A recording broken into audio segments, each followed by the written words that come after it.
Alors, des serviteurs de Dieu qui cependant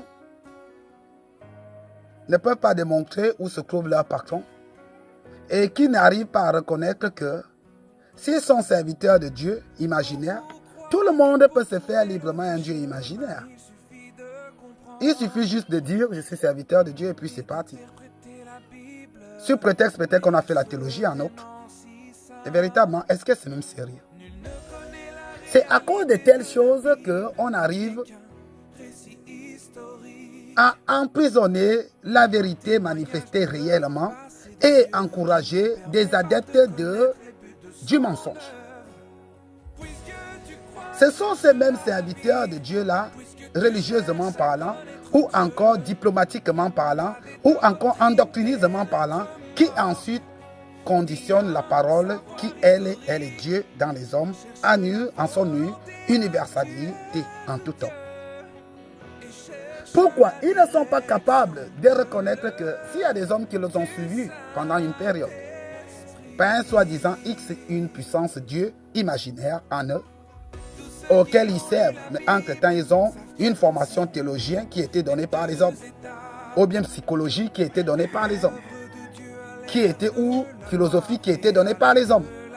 Mais ils refusent que le nom Dieu est attribution d'un homme.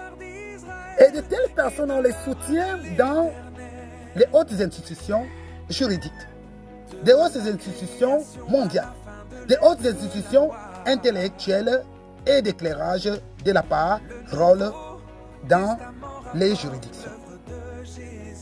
Parce que ce sont ces personnes-là qui viennent dire quand un autre s'acquiert de la même faculté d'illumination, qui peut être même plus démonstratif que la sienne ou bien la leur.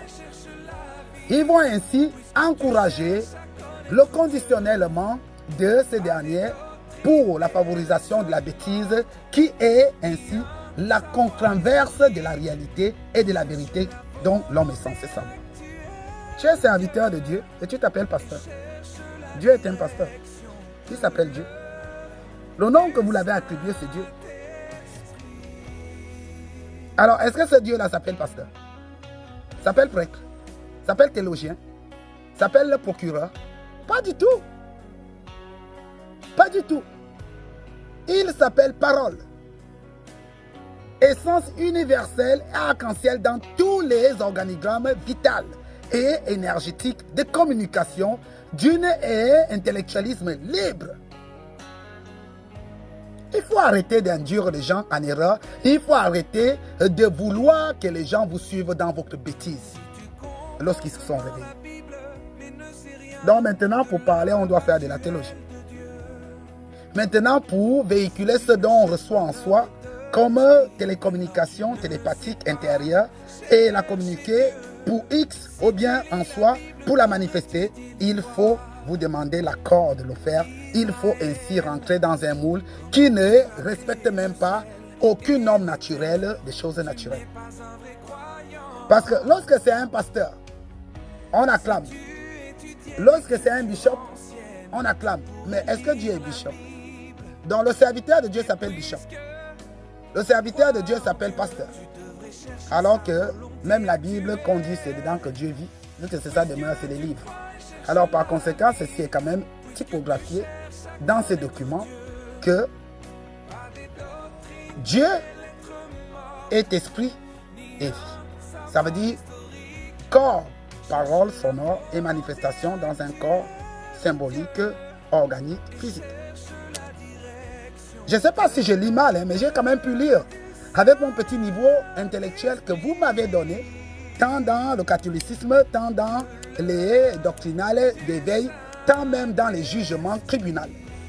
J'ai pu écouter ce que vous dites dans vos interpellations, sans vous répondre, sans rien dire. Parce qu'en fait, on n'écoute pas pour conditionner ou bien pour condamner ton interlocuteur. S'il estime qu'il a quelque chose à te reprocher, c'est Dieu qui te le reproche.